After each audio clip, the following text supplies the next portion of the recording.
Hi, and welcome to the Bear and Maiden Fair podcast. I'm Liz Loxley. And I'm Mia Moore. And we're here to talk about the new episode of Game of Thrones. Season 5, Episode 2, The House of Black and White.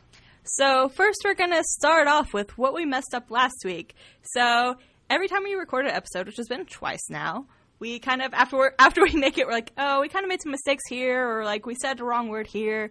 And every time I edit it, I cringe, but then I'm also too lazy to record anything to fix it. So we're just going to do this section each time to be like the things we didn't want to fix in editing, so we're fixing it in the next podcast. Yeah, and honestly, the Game of Thrones universe is so big that it's very difficult to be on top of literally everything, especially with the differences between the TV and the book. So I'm cool with it. Like, we make mistakes. We'll learn. It's fine. Yeah. I mean, I had to spend...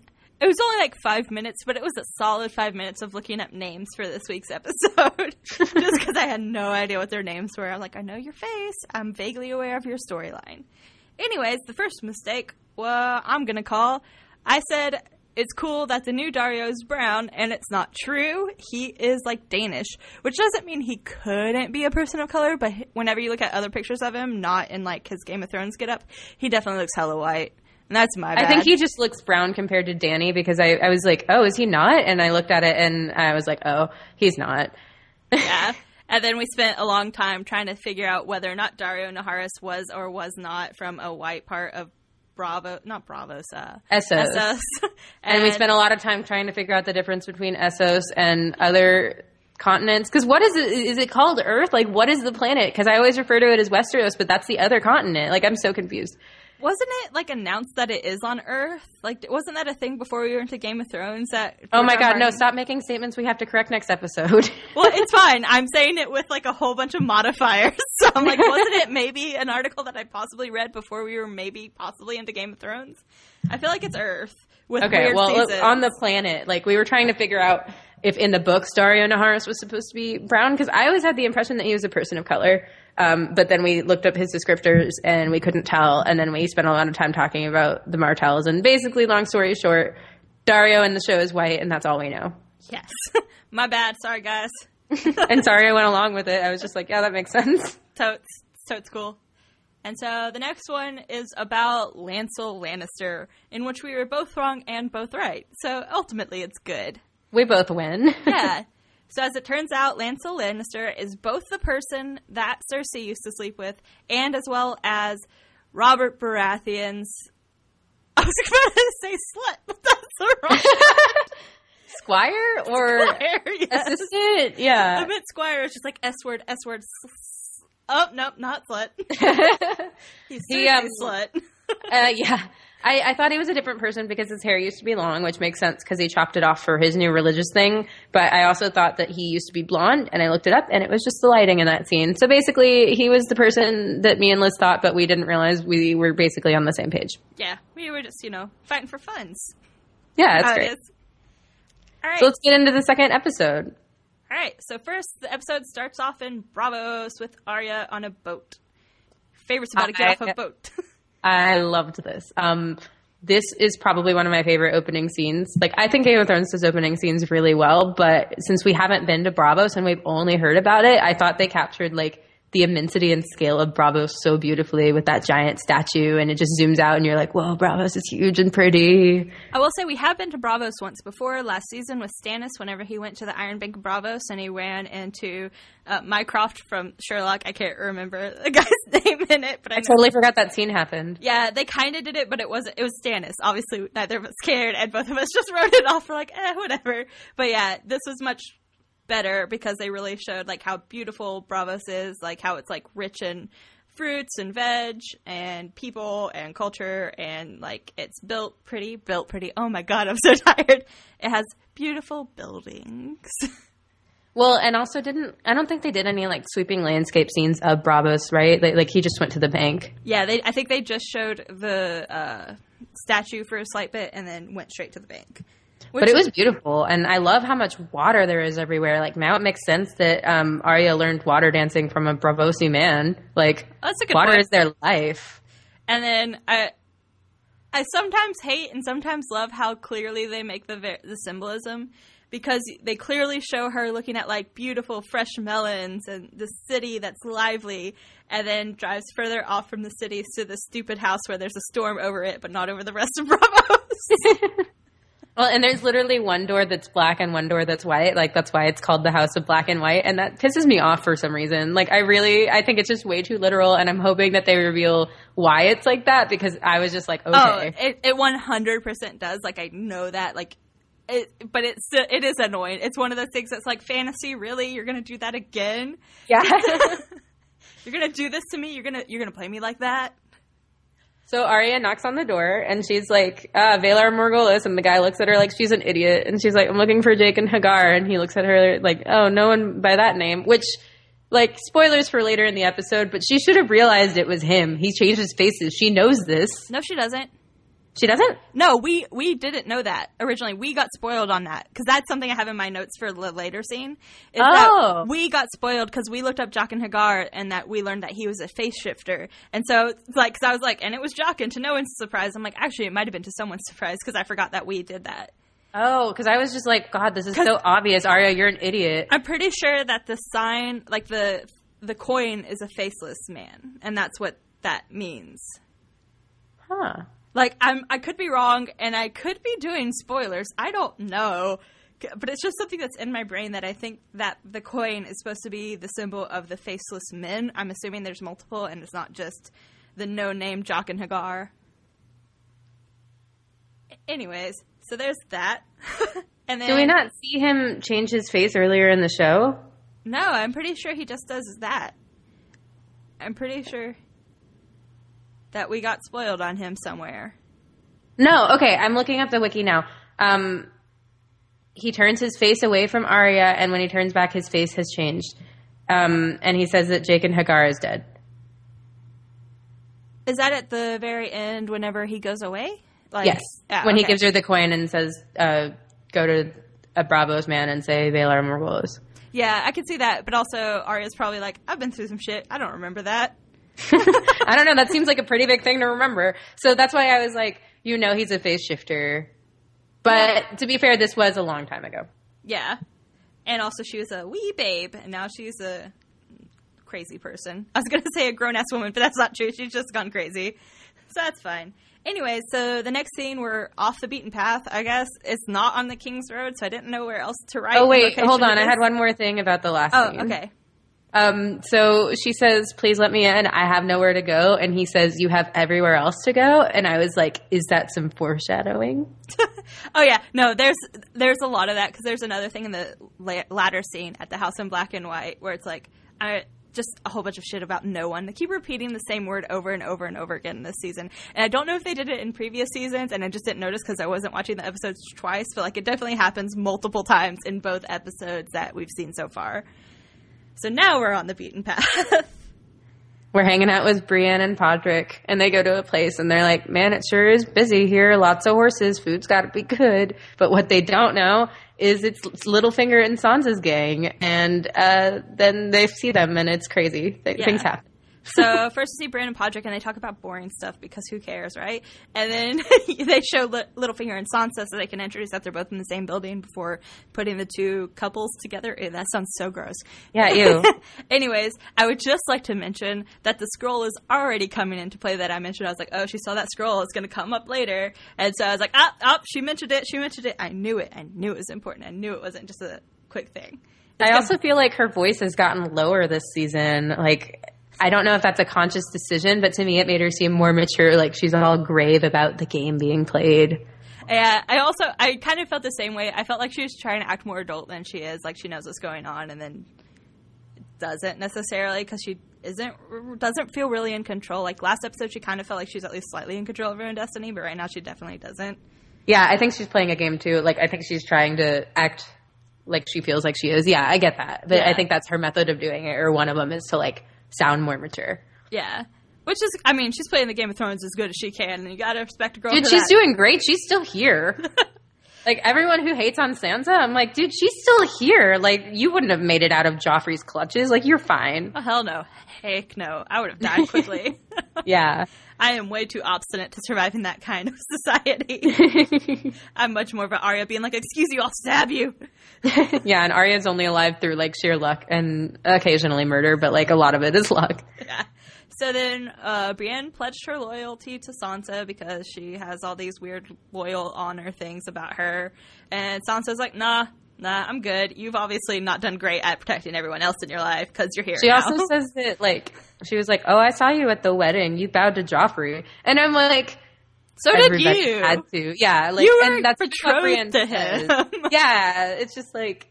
I get your point in that you don't want to be associated with people that have been associated with Joff, but literally everybody has because he was the king of 7 kingdoms. Yeah. Like, one thing I found really funny is how much taller that Gwendolyn is than Aiden. Like, just in regards to, like, how that must feel to, like, them in real life to exist next to each other, let alone, like, acting. Because, I mean, obviously she's supposed to be a masculine character and he's supposed to be, like, this scrawny, gross, weedy fellow. But it's still, it was just funny to me.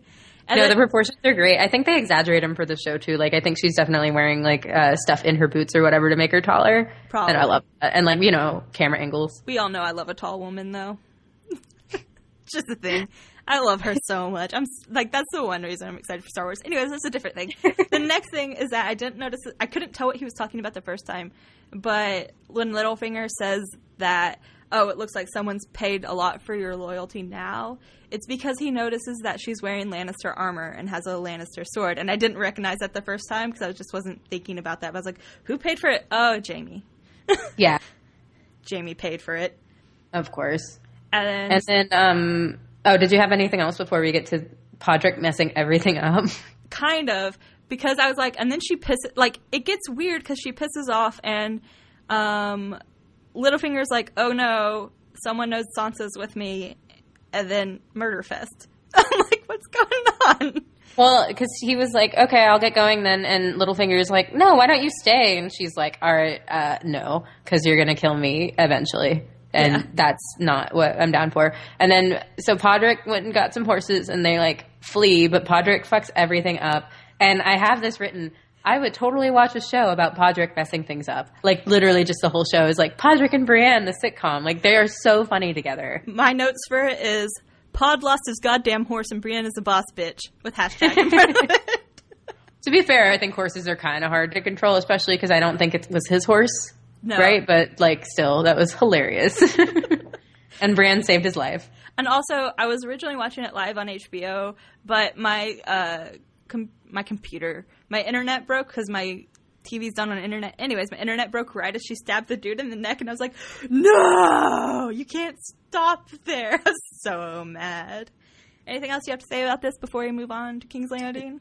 Nope, let's go. So now we have Jaime and Cersei, and they're talking about Marcella Baratheon, not Lannister. Yeah, I keep wanting to say Lannister, but then when I was looking up the names, it was like Marcella Baratheon. I was like, oh, yeah, that's the thing. Yeah, we all know that she's technically not a Baratheon at all. Yeah. So it starts off with them getting a threat from Dorne, Marcella's necklace held in a snake's mouth. Well, a fake snake, but a snake nonetheless. And then they also argue about whether or not they should be calling their children our daughter, our children, which I thought was really interesting because at this point, it just feels like everybody knows. And Jaime's like, shh, don't call her our daughter. See, I felt the exact opposite way. I felt that, like, Cersei is losing her power over Jaime. And this is, like, he has the upper hand. And Cersei's realizing everything's falling apart about her. And Jaime kind of knows that he's in power now more than her. He has more control of his own life. And that she's kind of falling apart through the loss of her son, through the loss of her father, and stuff like that. And now potentially the loss of her daughter. So I felt like this was not a scene of power for Cersei. Oh, no, not at all. Yeah. And I think that Cersei was, I think that Jaime was right. I mean, he was like, you're the one who said I couldn't call them my kids. You're the one who did this. This is your fault. You can't blame me now that you did this. And then I think in my heart of hearts, I think he was just like, I've got to piss away from Cersei. I'm going to Dorne. Like, it wasn't even about at all Marcel. He's like, I've just got to get away from her. I'm going to Dorne. Bye. I mean, to be fair, King's Landing is super toxic, especially for a dude with one hand and an incest sister. Like, it's not a great place for Jaime. I know. And I mean, Dorne is beautiful. I mean, so is King's Landing, though, but just not as much. Anyways, so then Cersei's like, you can't go to Dorne alone. And Jaime's like, I'm not, with like a cute like anime grin of like a handsome man. I'm not going alone. I'm handsome. Also, my favorite line from this episode is definitely in this part, because she calls Marjorie that smirking whore from Highgarden, which is my favorite because that's just what Natalie Dormer's face looks like. It's true. It's like, yeah, smirking whore, but I'm into it. It's good. It's No, good. I love her. She's a beautiful alien. I do love her beautiful alien face. So then we see Braun and some lady whose name is Lollies, which is... No, it's not pronounced like lollies. It's spelled lawless, but it's yeah, Lollies. I think it's... Well, okay. It looks like it's like lollipops, but multiple. But it said Lawless Stokeworth. Yeah, anyways, that was a person. He was like, I'm going to betray you, Tyrion, so I can get married and have some money and stuff like that. Bye! And then Jaime comes up and he's like, nah, Cersei lied to you. She's not yours, but I'll get you a better one if you come with me to Dorne. And, like, legit, when they start the scene, his fiance is, like, talking about how she's not going to get the castle because it's her older sister. And he is straight up ready to murder his fiance's sister so that he can get the castle. Bad things happen to bad people. Just warning, I'm murdering her. Like, he's, like, straight up looking at the castle while he's doing that. He's like, that is like, mine. Braun, I missed you. Oh, Braun. It's such good to have, like, Braun back because, I mean, he's, like, another Podrick, just a, like, good comic relief character that's also somewhat... I mean, he's more useful than Podrick is, so that's nice. But to be fair, Podrick's just a squire. He's still learning. And he's had, like, the misfortune of being with Tyrion and Brienne, which are probably the worst people to squire for in terms of, like, getting experience. Yeah, and Braun's a sellsword, so he has kind of, like, that swagger about him. Yeah. Yeah. So then we go to Dorne for the first... Finally! We've been waiting since, I think, the first episode. I'm pretty sure the first episode of Game of Thrones, they mentioned Dornish wine. Because when I rewatched it, I was like, really? This early they mentioned that? No wonder I was confused. Yeah, they talk about, like, Dorne surprisingly a lot. They talk about the other places in the world. I was going to say Westeros again. It's not Westeros. We'll go with the world from now on until we figure something better. But they talk about all the other continents and stuff, and then you're just like, what's happening? And it's not until you get a background knowledge that you even know what they're talking about, because they're like, oh, here's this wine from Dorne, here's this thing from there. The women here are very pretty, and you're like, where is there? Yeah, I know, right? You're like, is it Winterfell or King's Landing? You're like, show me a map, but then they do at the beginning, but they don't show the south, so it doesn't matter. And I don't. The map is also a hot mess, so I don't think they showed Dorne on the map at the beginning of this either. I know that they show like Winterfell with like the Bolton sigil on it now, but I don't think they showed Dorne because I really wanted to see where it was in relation, even though I know. But it was. Am I a bad fan? I don't even watch the opening. It's 4 minutes long. Oh, I do because I watch for who's going to be in the episode though. That's why. Oh, I don't care. Anyways, I don't like being spoiled even like 5 minutes before the episode starts. I just want to know how excited I am for the episode. Like if it doesn't have a few characters, like basically I'm just looking for Maisie Williams every time. Like, oh, not on here? Meh. Especially like the one for the episode last season where it was all at the wall, where it was like 4 characters and then 4 minutes of intro. Yeah, that was so hilarious. I was so mad when I saw it was just the wall people. No, it's the worst. Anyways, so it starts off showing Ilaria being mad at the Lannisters, specifically Marcella flirting with Trystane Martell, who is, I believe, are they betrothed to each other? I'm not sure. Yeah, they are. Because that's why in the other scene, Jaime is like, you can't just take her back. Like, they're betrothed. Yeah. So, and they seem to like each other just fine. And also, Marcella's done nothing wrong. She's been there since she was a child. Like, we literally know nothing about her character, so we can't even be like, oh, she's just like Cersei. Like, she's just looks like a Lannister. Yeah, she's just blonde. Like, that's her problem. And she wears the most ridiculous princess dresses. Oh my god, I love it, though. She's wearing this, like, beautiful pink gown. Oh, it's so cute. So, anyways, Ilaria goes up to Prince Doran, the Prince of Dorne, and also the brother to Oberyn, is like, we've got to do something about Oberyn's death. It's the worst. Why don't you care? We care. His daughters care. Why are you being so, like, passive about this? And Prince Doran is like, you are being crazy. Like, this is a big political move, and you're being dumb. Yeah, he's like, do you really want me to start a war over something that's technically not even a murder? Like, it's not, because he was fighting. Elected to do it. Right, and he wasn't forced to. Like, it wasn't a murder. It wasn't in cold blood. Like, I mean, does it cause tension between the houses because of the past and the fact that he's like the Lannisters have also murdered, or well, the Mountain, whatever, has also murdered their sister? Yeah, like it's not the best situation, but Prince Doran is like really trying to be a fair leader and not bring his country to war because his brother died in a totally legal and fair way. Yeah, I thought it was I don't know much about his character, but I definitely know, like, the Martells, from what people tell me, are going to be my favorite family based off of their opinions and stuff. I've asked a lot of people because I was like, I love Oberyn so much, and I love his thoughts. Is that, like, Dorne, or is it just him? And they're like, no, it's Dorne. I'm like, okay, it's my favorite. Yeah, Dorne seems really cool, like, just from what we know, like, the fact that they're, like, bastards are cool, polyamory is cool, let's all make out with each other. Like, they're my kind of okay, cool. Like, yeah, all that stuff. So anyways, I thought this was such a great introduction to his character because it shows how he is alike to Oberyn and how he is different.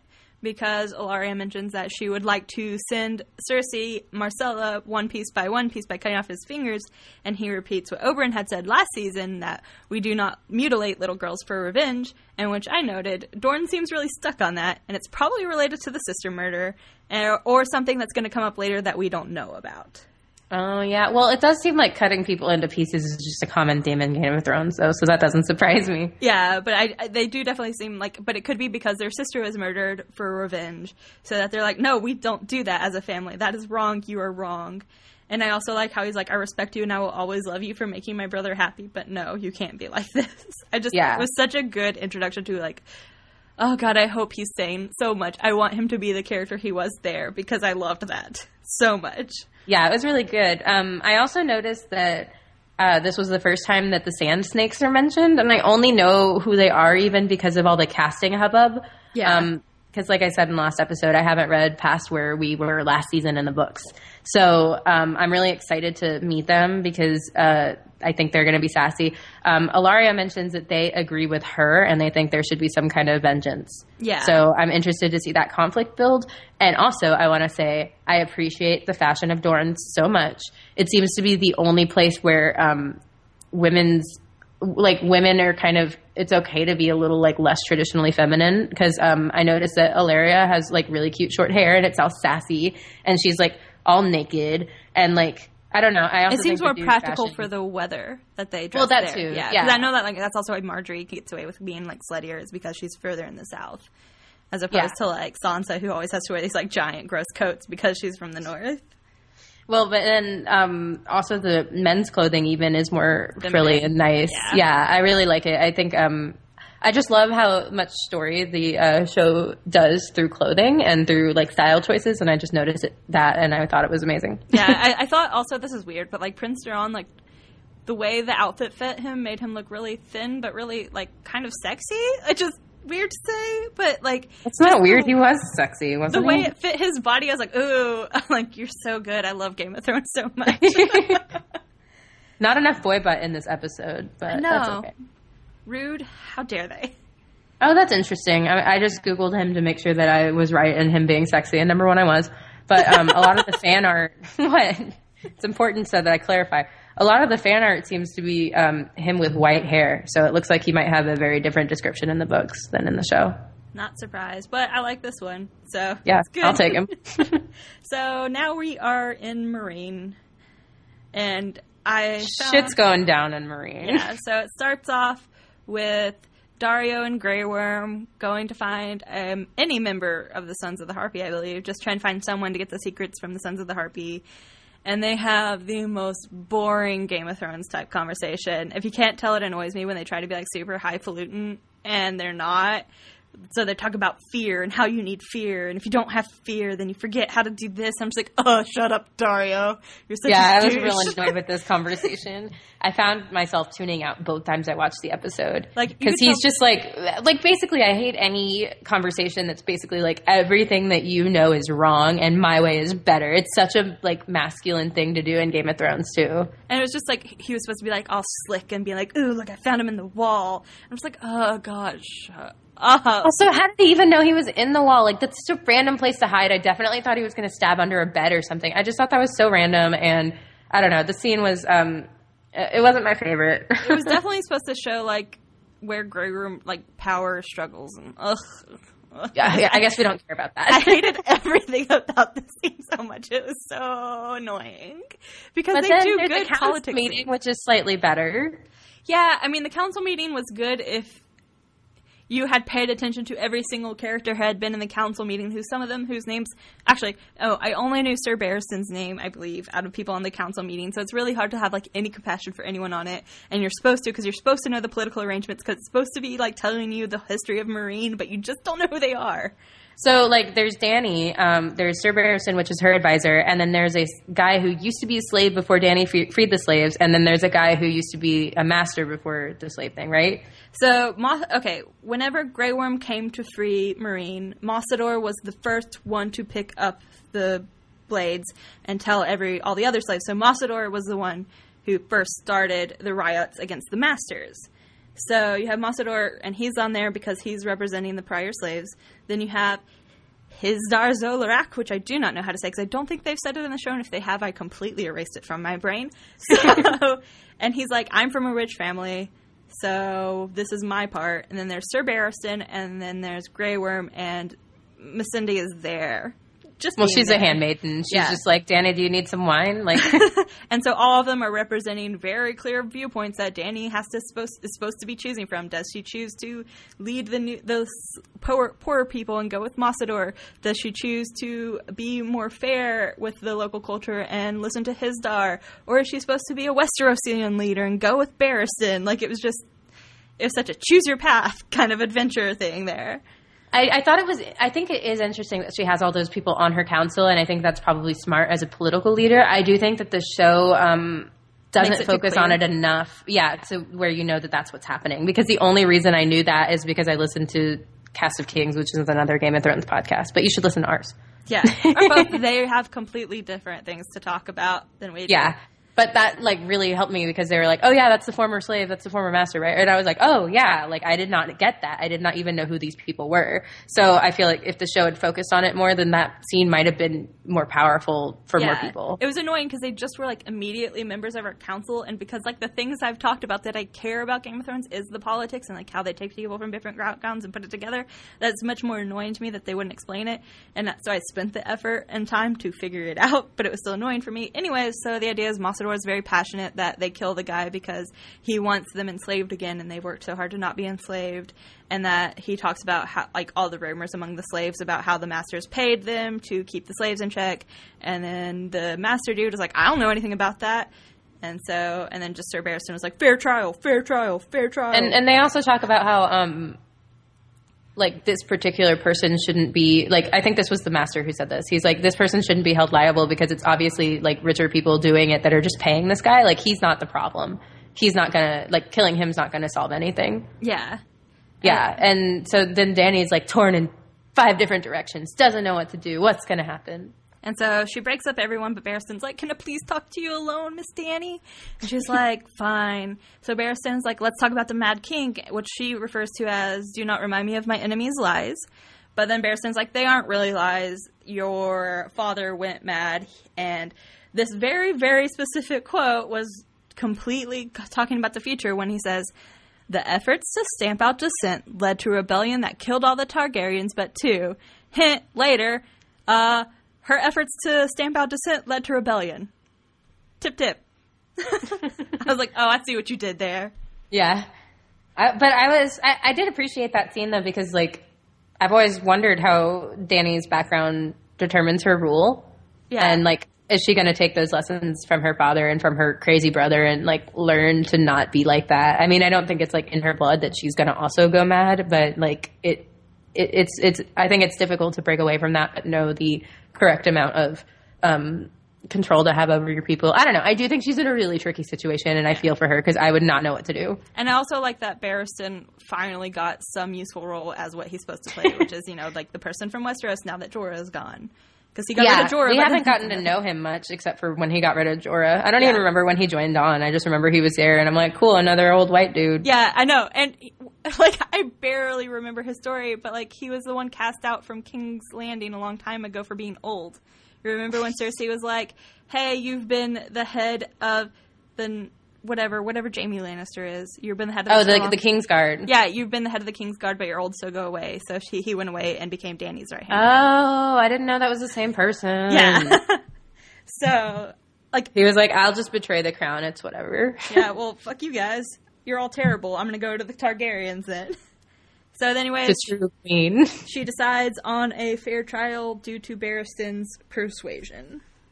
And also I think that's probably what I would have done too, because you don't just want to murder someone or not murder someone. A trial seems like the fair thing to do. And also both the other two people win, because he could still end up executed if that were the case.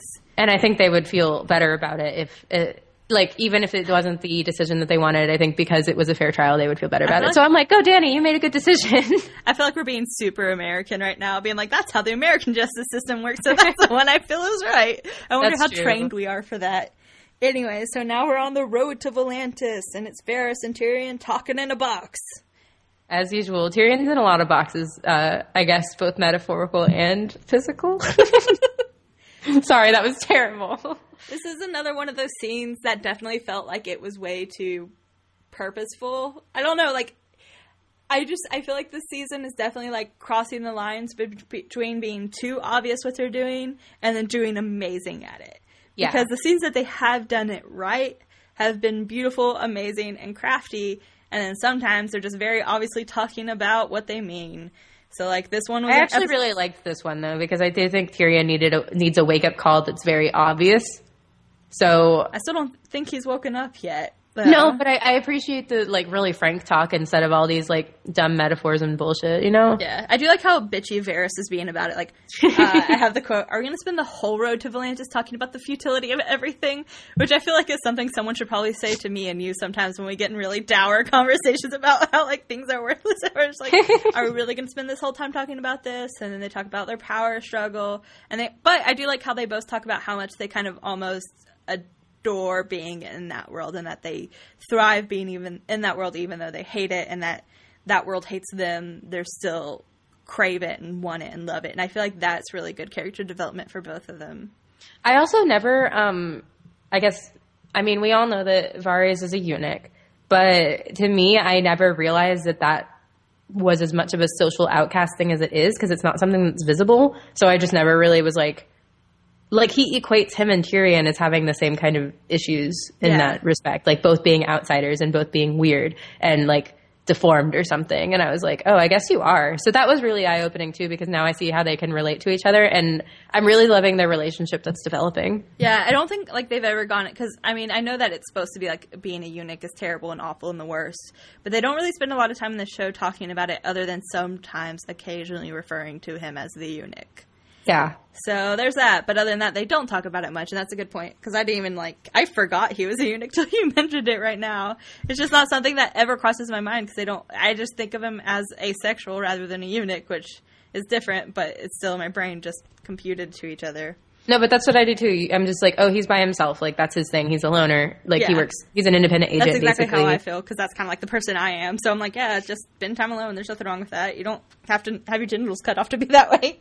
Yeah, don't have an alliance, just do whatever. And then now he's I'm a eunuch, and also we're the same, and go Targaryen, fire and blood. And then also the entire time, Varys is you can't leave this box. Tyrion's I want to leave this box. Varys says, you can't, because Cersei wants to kill you. And Tyrion's what, is she going to kill every dwarf in the land? Secret? Yes.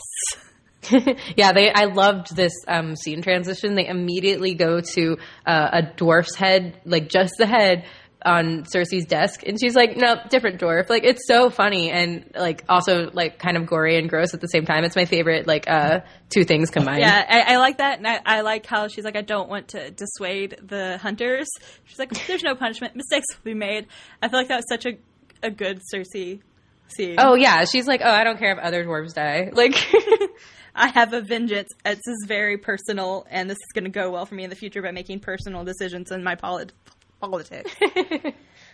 And then Qyburn is oh, can I have the head? And I'm like, God, what's going to happen? Yeah, and Qyburn, for those who don't remember, Qyburn was the person trying to bring the mountain back to life. Like, he was using all this weird technology last season that when the mountain was mortally hurt, that Qyburn was the one doing all these weird, considered immoral practices to try and make him alive, and that they were ignoring Grandmaster Pycelle for Qyburn, even though he was not technically considered actual. Like, it's basically the difference between like doing like homeopathy versus going to the doctor in regards to like how Game of Thrones would think of it.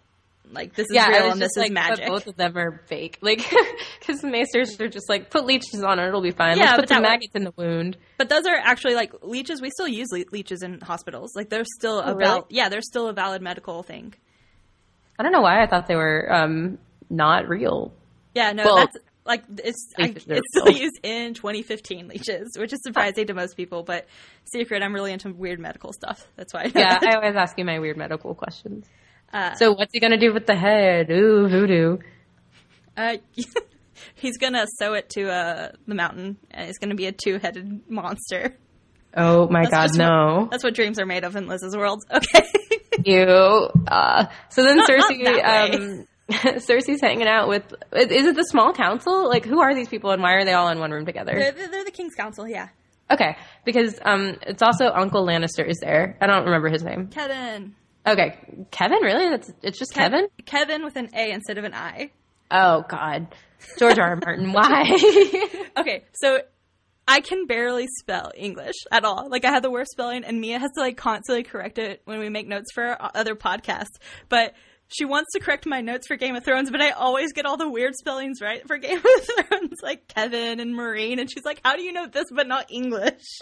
I didn't realize Marine is spelled like me-reen. It's not Marine. I don't know. It's just wrong. Everything's wrong in Game of Thrones. George R. R. Martin doesn't know how to spell, and he's like, yeah, let's just go with that. He's like, I made a spelling mistake, but now this is my world, so it's correct. Which I respect that. I really, in my heart of hearts, want that to be how he writes. He's like, I made a spelling mistake, and that's how it is in this world now. This is how you spell it. This is the truth. I meant to type Grandmaster, but it's Maester now. Whoops. Yeah, exactly. Or like Sir, he spells Sir wrong. He's like, this is it now. It's with an E. So weird. So the small council plus Kevin Lannister are hanging out, and Cersei is basically trying to be the king. Yeah, she's trying to manipulate everyone. So one of the things she does is put Qyburn on the council just by Grand Maester being like, I can't remember the word he used. He's a witch! Like, he's a sycophant, maybe is the word he used? Like, that's what my brain is telling me, but I feel like that came from somewhere I feel like else. Sycophant was in there, and I was like, why did they say that word? I was like, that's a big word. Good job, Grand Maester. It just doesn't feel very Game of Thrones-y to say. Yeah, that's kind of how I felt. So, and then Kevin is like, nah, you may be able to control these other two people, but you can't control me, which to me was like the second time Cersei lost control in the episode. And this was like such a sexy line because everyone knows I'm kind of weirdly into old dudes, but he's like, I do not recognize your authority to dictate what is and is not my concern. I'm like, oh, yeah. Why is that sexy? But okay, I'll accept it. It's because he's not recognizing her authority. You know, I like obstinates like I am. Like, just like, F you, queen. I'm not doing what you say. I'm going to do what I want to because I technically have more power than you do, and you think you have more power than me? No. I really love this because we're seeing Cersei's power deteriorate. Even though she's the queen regent still, like, it's obvious that Tywin is where she got her power from. Oh, yeah. And now that he's not around, like, for one, like, I like to think that her manipulation itself was more successful previously, but now people are seeing through it, and they also aren't scared of her. Yeah, that's what's, like, awesome that... I mean, I love Cersei, but I love Cersei failing more. Because she never was really that good at manipulating people. People just knew that her dad had all this money, and now she's just like a spoiled princess who doesn't have her daddy anymore to take care of her. Yeah, so she literally tries to manipulate the whole council, and they're just not having it, and they're like, if this is really what the king wants, like, bring the king here. Yeah, Kevin, I hope you show up again. He's probably gonna die, now that I said that. So next we come to the cutest scene in this episode, which is Gillia's learning to read with Little Miss Baratheon. Her name is Shireen. I like Little Miss Baratheon better. I had no idea what her name was until I looked it up. Yeah, I didn't know her name either. But she is the girl that has the stuff on her face, which we find out in this episode is called grayscale. I thought it was burns. I was wrong. Yeah, I knew it was a disease, but I didn't know that it was like a disease that would overtake someone.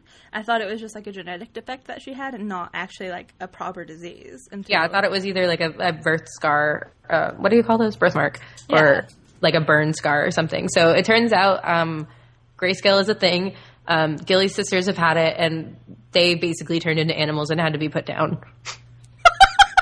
That's exactly what the scene sounds like. I know, but the way you worded it was so much cooler and so much funnier.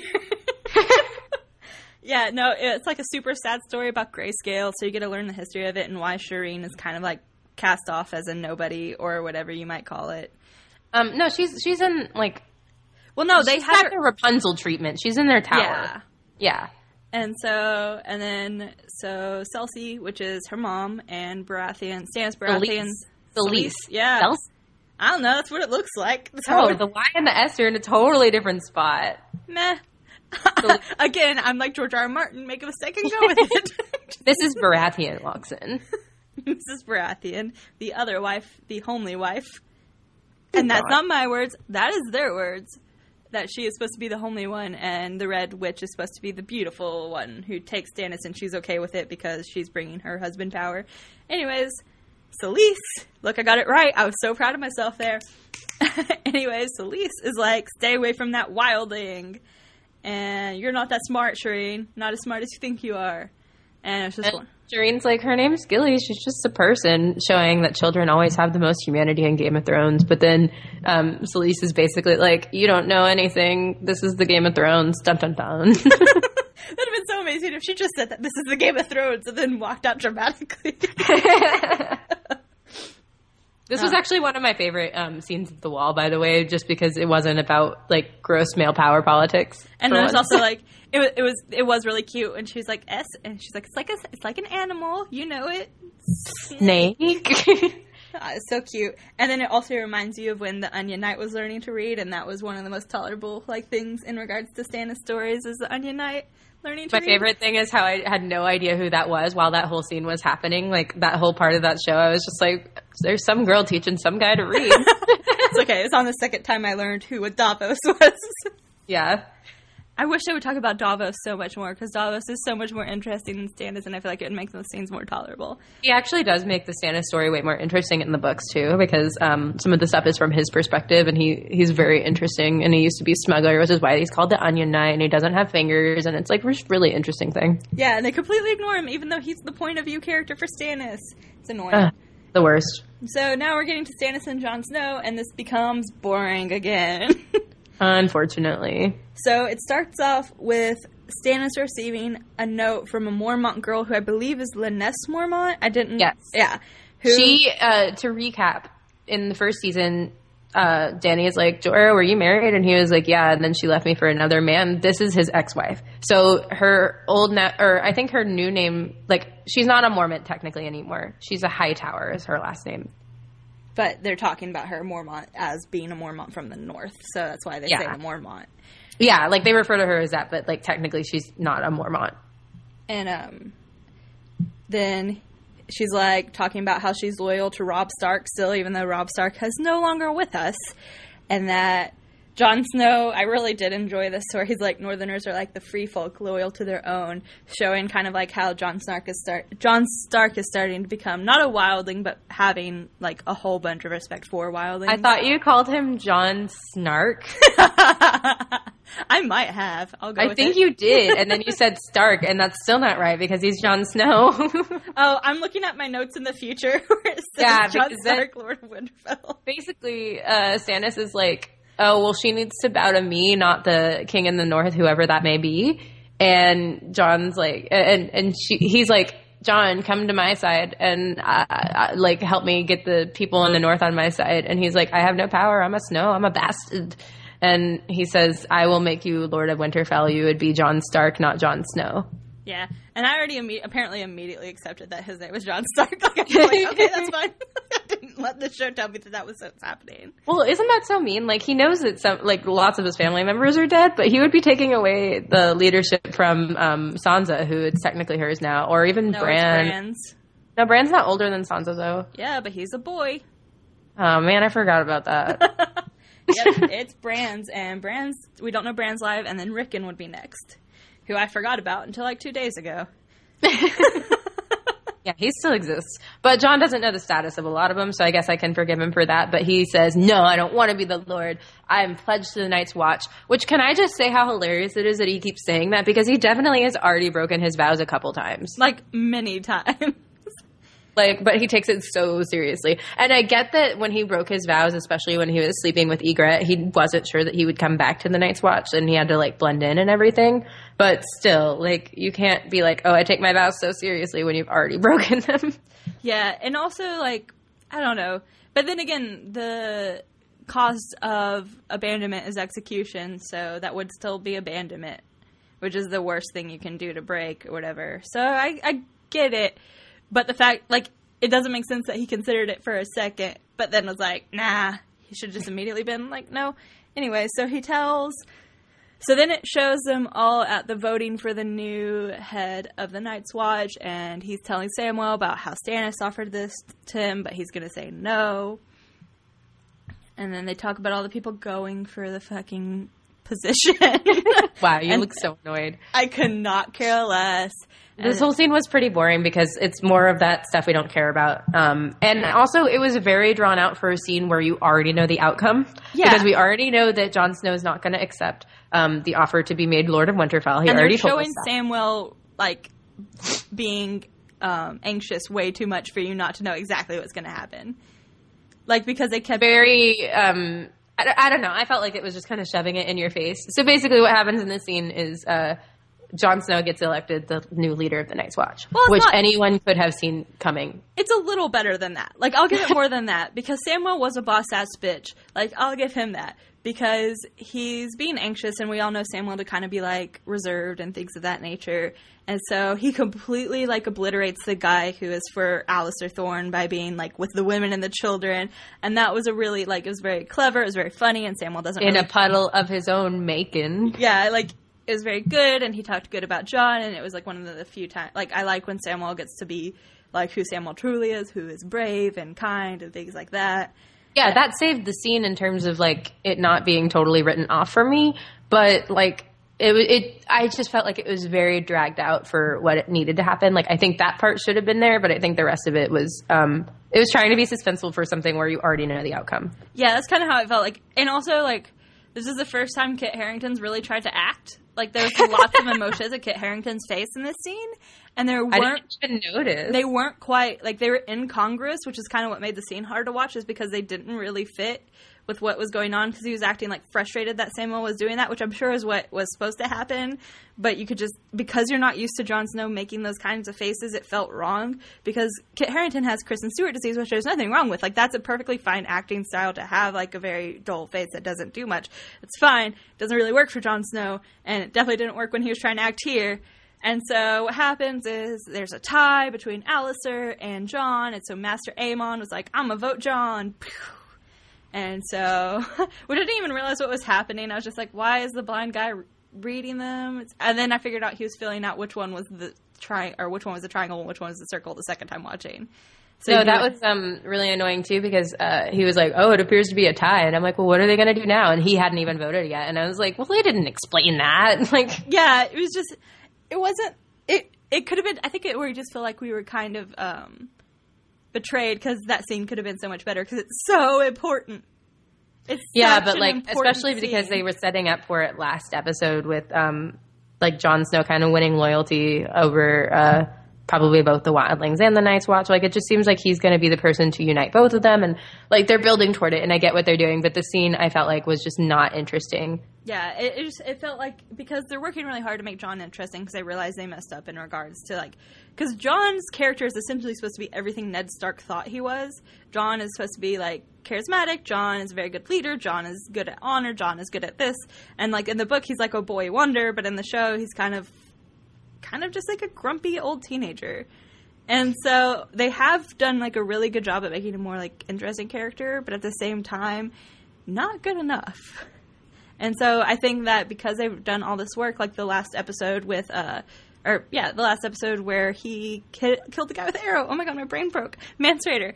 when he did that, like, that was a way to show, like, John, like, he's power, like, he's Boy Wonder, but then to take that away in this such important scene where he becomes the most powerful member of all these people who he's worked so hard to become one of, and then to just do it in such a scene that felt so contrived. Yeah. That's the problem I had with it. It was probably my least favorite scene of this episode.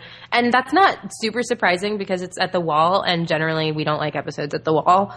So you can imagine how much we liked that one episode last season that was all at the wall. So, I will say I did love all, like, the love stuff, like, especially when Master Amon was talking about how he used to love a girl and stuff like that. I thought that was very sweet, but I just love love.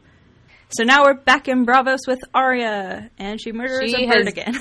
She has given up on the House of Black and White. She threw her coin in the sea and was like, stupid Jake and Hagar. He's such a liar. He's such a slut. Okay, I'm sorry. I don't know why my brain is such stuck on that word right now. Oh, my gosh. Anyway, so she gets jumped by some hooligans, which is the only way I felt like I could word that. I couldn't think of any other words to use. They just wanted her sword. They were like, why do you have a sword? And she was like, watch out, I'm a water dancer. And she was like, I like whenever they're like, that sword should be worth a lot. She's like, nothing is worth anything to dead men. And that's when this mysterious man from the House of Black and White shows up, because she's talking about being no one, and that nothing is worth anything, and that's what he wants. So. Oh, I didn't catch that. Good catch. And so. I thought he was just like, oh, I'm secretly watching you. I don't want you to actually die. Yeah, no. It's her giving up on everything, which is what they're going to train her to do. Is, I guess, my assumption is that they're going to break her character to train her to be a new thing. Does that make sense? Well, I was under the understanding that they're going to make her one of the faceless assassins. So yeah, so they just walk to the House of Black and White, and then the black guy rips off his face, and it's Jaqen and Hagar, surprise to no one.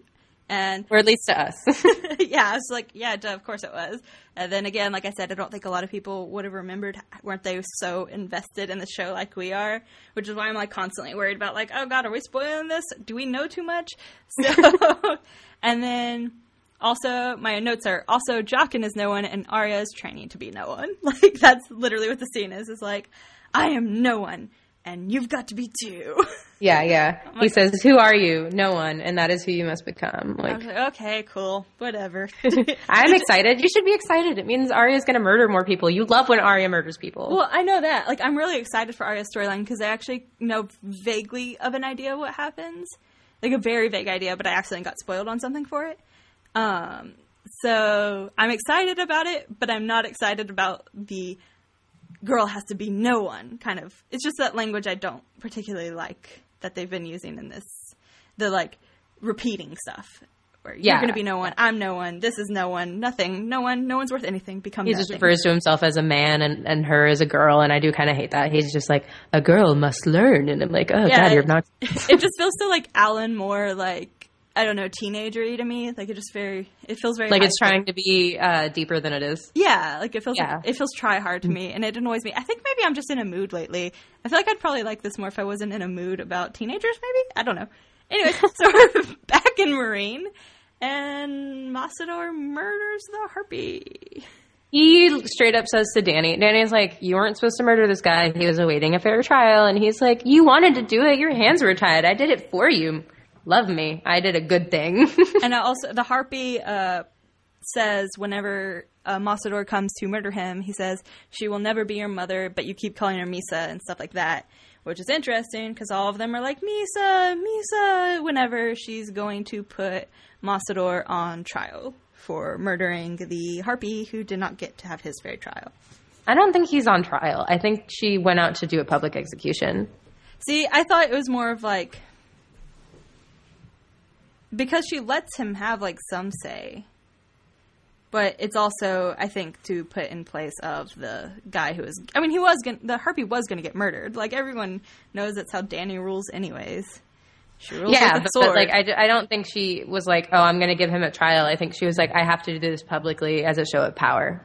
That could be true, especially because of the thing that Sir Barristan said. What did he say? I'll get it. Okay. The efforts to step out dissent led to rebellion that killed all the Targaryens, so she was like, let me make an effort to step out dissent. Let me do literally the thing that you said not to. So that, there's a riot. That's what happens, because that's what Barristan told her would happen. Okay, so basically she goes out and she has the dude, and Dario's got his Arak, which is the scythe weapon. Also, he uses it backwards, I mean, in terms of how I thought you would use it. Yeah, I was like, am I been wrong on this the whole time? Which I guess maybe I have been. Apparently. Or maybe like one side's good for one thing and one side's good for the other thing. A different thing. Yeah, that's a possibility. Yeah. But I was just like, is the sharp side the side I wouldn't expect to be sharp?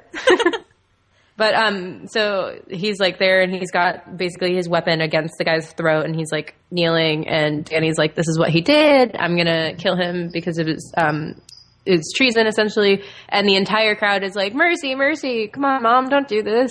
And she does it anyway. And I really like the scene, actually. Usually I don't like scenes like this, but it was really powerful. It was drawn out, but not in the way that was obnoxious, like the Jon Snow scene. And like literally the moment that she says she gives the go-ahead, which she seems really hesitant anyway, the entire crowd turns on her. Yeah. And they start hissing at her. I also like how the former slaves are essentially like teenage girls to pop stars. Mom! Mom! Mom! I do think it's hilarious. Betrayed. But also, God, she says that something like, without justice, there cannot be peace, so we have to have justice to be able to live in a peaceful society. So, like, she's saying, like, look, there's a reason for this. I'm not just doing this out of cruelty. I'm doing this so that we all know that we can make a better society together, because you can't just sit there and hurt your fellow people without any problems. Yeah, there have to be rules. Yeah, there has to be rules for a society to function, and even though that this is one of the freed people, he still broke the rules. Yeah, she really does. I feel like she explained herself really well. I was not expecting a full-out riot the way that it happened, but they start like throwing rocks at her, and her Unsullied have to protect her. And it's so funny because if you look at Miss Andy's face in this scene, she just looks like Danny looks worried. Miss Andy's just like, shit, not this again. Why do I follow this crazy woman? Yeah, and then there's a class riot because then the former slaves start fighting the former masters. And that'll be a thing later. I like how there's a class riot in this episode. Because it's a literal one, as literal as it could possibly be. And it's very evident, too, because, like, their clothes are totally different. Like, you can tell who every party is that's involved in this riot. Oh, yeah, and you can tell the people not from here. Yeah, and then, so she goes up back to her council room near her bedroom, and all the council's like, we'll watch you tonight. And she's like, it's fine, just leave me alone. I'm going to my room. And then scary noises start happening. And she's like, oh no, scary noises. I'm going to be murdered. I'm going to be murdered. And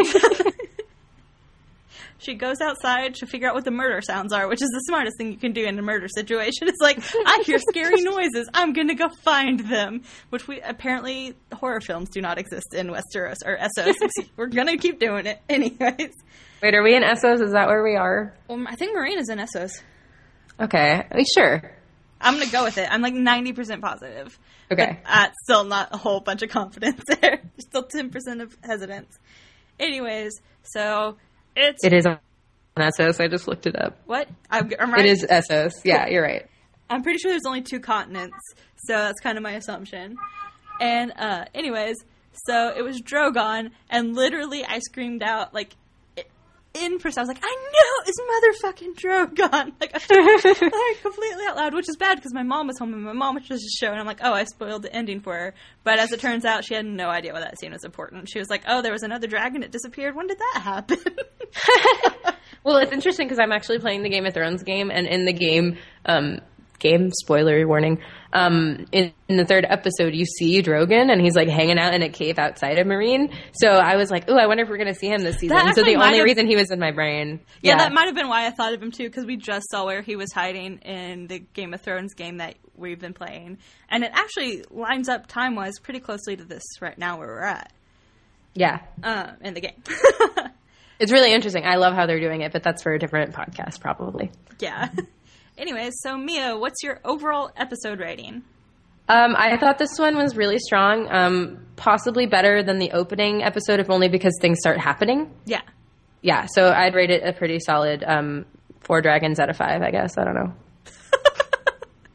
I actually gave it a 6 because... Out of 10? Yeah. My response was, oh God, it was all over the place. Like, some good stuff happened, but I still feel like the episodes have too much in them, and it's likely on purpose to pace out the stories, but I just need more of any story. Like, just one story needs to have, like, a slight more dominance for me to enjoy an episode. So, like... Yeah, I don't disagree with that. So if they just spent, like, slightly more time in one place, like, I'm fine with the jumping around, but I feel like each episodes are stronger when they have just at least it feels like one of the stories is supposed to be more dominant that episode, just so I can kind of feel like this is where I'm supposed to be and this is where I'm supposed to put my emotional attachment rather than it just being everywhere, so I don't really get attached to any of the storylines other than the ones like I'm already emotionally attached to, like Arya.